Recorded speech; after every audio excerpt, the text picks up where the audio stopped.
देखिए हम लोग आज चलेंगे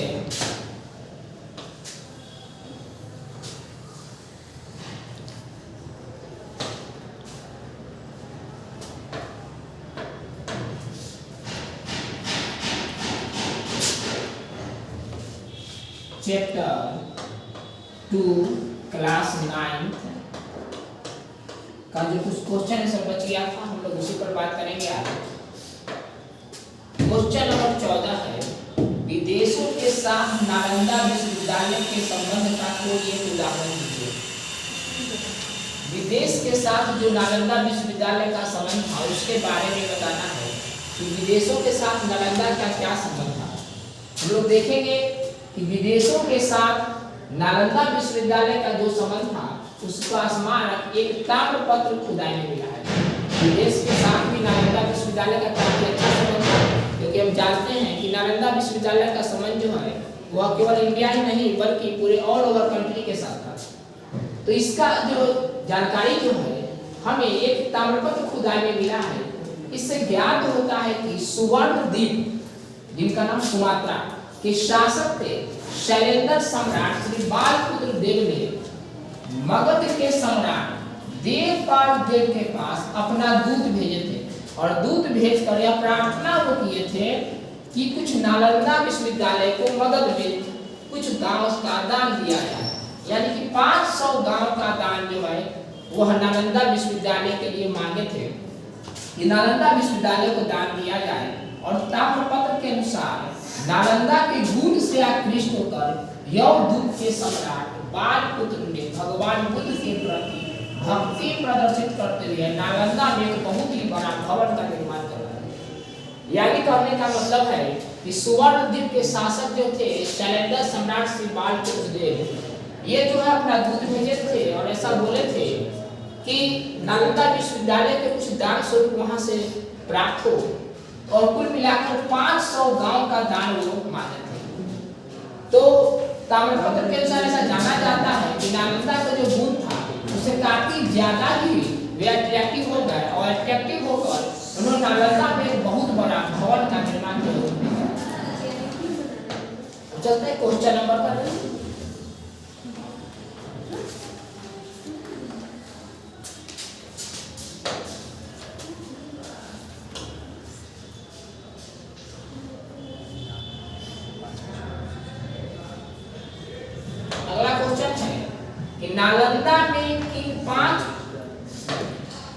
नालंदा में किन पांच विषयों की शिक्षा करवाई थी।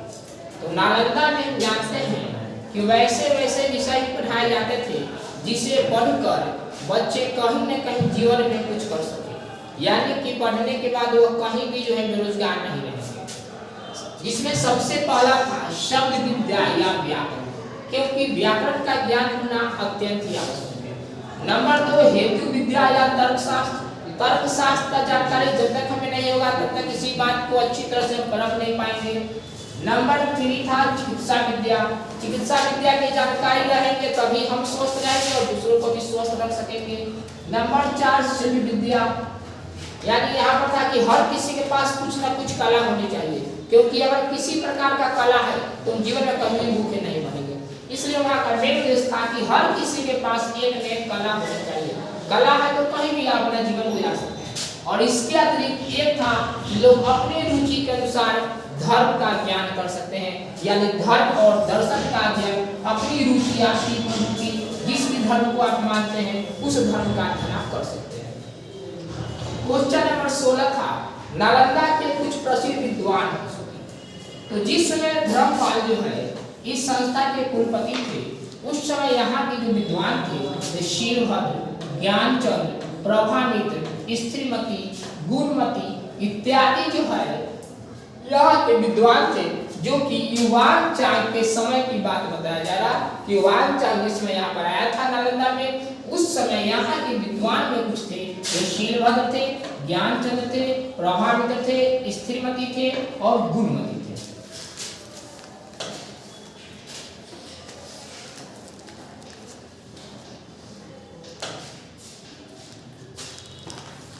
क्वेश्चन नंबर 17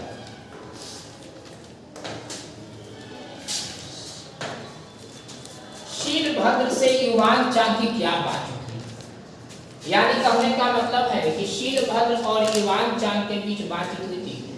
जो युवान चांग था, जब ये नालंदा से वापस जो है चीन जाने लगा, तो शीलभद्र जो है वह उसे जाने नहीं दे रहे थे, यानी कि उसे रोक रहे थे, उनसे अनुरोध कर रहे थे कि वह यहीं पर नालंदा में ही रुक जाए, वे वापस चीन न जाए। तो उनके बीच बात होती है कि जब युवान सिंह जो है नालंदा से विदा होने लगे, तो आचार्य शीलभद्र एवं अन्य भिक्षुओं ने उनसे यहाँ रह जाने के लिए अनुरोध किया। तो युवान चांग जो है उत्तर में यह वचन कहे कि यह देश जो है वह बुद्ध की जन्मभूमि है और इसके प्रति प्रेम का न हो सकना असंभव है। यानी कि यह देश जो है, यहाँ प्रेम इतना ज्यादा है, बुद्ध की भूमि होने के कारण यहाँ पर ऐसा नहीं हो सकता है कि प्रेम न हो, यह इम्पॉसिबल है। हर हाल में प्रेम भाव बना रहेगा।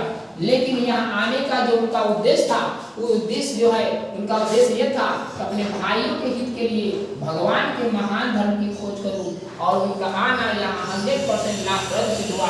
यानी जो कराते उन्होंने उस काम को कर दिखाया, और अब जो है उनकी इच्छा है कि यहाँ से वापस जाकर जो भी यहाँ पढ़े सुने या जानकारी प्राप्त किया है वो दूसरों के हितार्थ के लिए अलग जाकर बताए और उसे अनुवाद में लाए। इसके फलस्वरूप अन्य मनुष्य भी इस देश के प्रति, इस नालंदा के प्रति कृतज्ञ हो सके, जिस प्रकार जो है युवान चांग हुए थे। इस उत्तर से शीलभद्र को काफी खुशी होती है। उन्होंने कहता है कि यह जो अच्छे विचार जो आपके हैं, ये तो बोधिसत्व जैसे हैं, और इनका हृदय जो है सदाशाओं का समर्थन करता है। क्वेश्चन नंबर 18 है, विदेशों में ज्ञान प्रसार के क्षेत्र में नालंदा के विद्वानों के प्रयासों के लिए। यानी कहने का मतलब है कि नालंदा से ज्ञान प्राप्त करने के बाद इन लोगों का ऐसा सोच था कि विदेश में चलकर भी हम लोग ज्ञान का प्रचार प्रसार करेंगे, और इन्होंने विदेश में जाकर भी जगह जगह घूमकर ज्ञान का प्रचार प्रसार किया। पहले तो तिब्बत के प्रसिद्ध सम्राट अस्तुंग जो है अपने देश में भारतीय लिपि और ज्ञान प्रचार करने के लिए अपने यहाँ से एक विद्वान था उनका थोनवी संभोग को नालंदा भेजे थे कि जाओ वहाँ पर जाकर ज्ञान हासिल करो और फिर आकर यहाँ प्रचार प्रसार करना।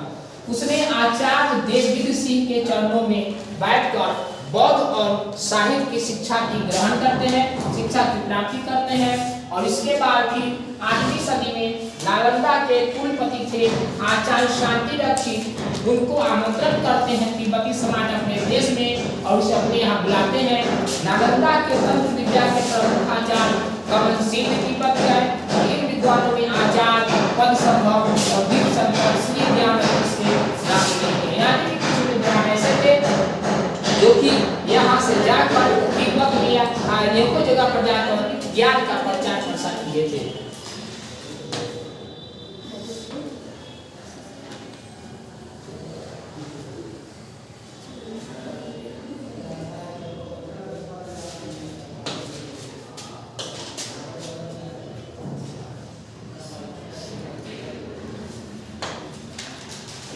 लास्ट क्वेश्चन है, ज्ञान दान की विशेषता क्या है? तो हम जानते हैं कि ज्ञान एक ऐसा चीज है जिसका कोई सीमा नहीं है। यानी जितना ज्यादा हम दान कर दे या जितना ज्यादा ग्रहण कर ले उसकी कोई सीमा नहीं है, उसका कोई औरत नहीं है। जितना ज्यादा बांटे उतना ही कम है, या जितना ज्यादा ग्रहण करे उतना ही कम है। इसमें किसी को तृप्ति नहीं मिलने वाली है। यानी ज्ञान के क्षेत्र में जो दान दिया जाता है वो सीमा रहित और अनंत होता है, इसका कोई औरत नहीं है। जितना भी दे उतना कम है, न ही उसके बांटने वालों को तृप्ति होती है और न ही इसे लेने वालों की। यानी ज्ञान के क्षेत्र की बात करेंगे तो जितना भी हम पढ़ा दे, जितना भी जानकारी हासिल कर ले या किसी दूसरे को दो, उतना ही यह कम रहेगा, इसकी कोई सीमा नहीं है। यही जो है ज्ञान दान की सबसे बड़ी विशेषता है कि ज्ञान जो है वह ऐसा चीज है जो देने से पहले नंबर बात तो घटता भी नहीं है, और अगर ज्यादा सीख लेते हैं तो बोझ भी नहीं बनता है, और दूसरी नंबर बात इसका कोई औरत नहीं है। जितना भी दे उतना ही कम है, या जितना ग्रहण करें उतना ही कम है। यानी कि अंतिम क्षण तक हम कुछ न कुछ ज्ञान हासिल अपने जीवन में करते हैं।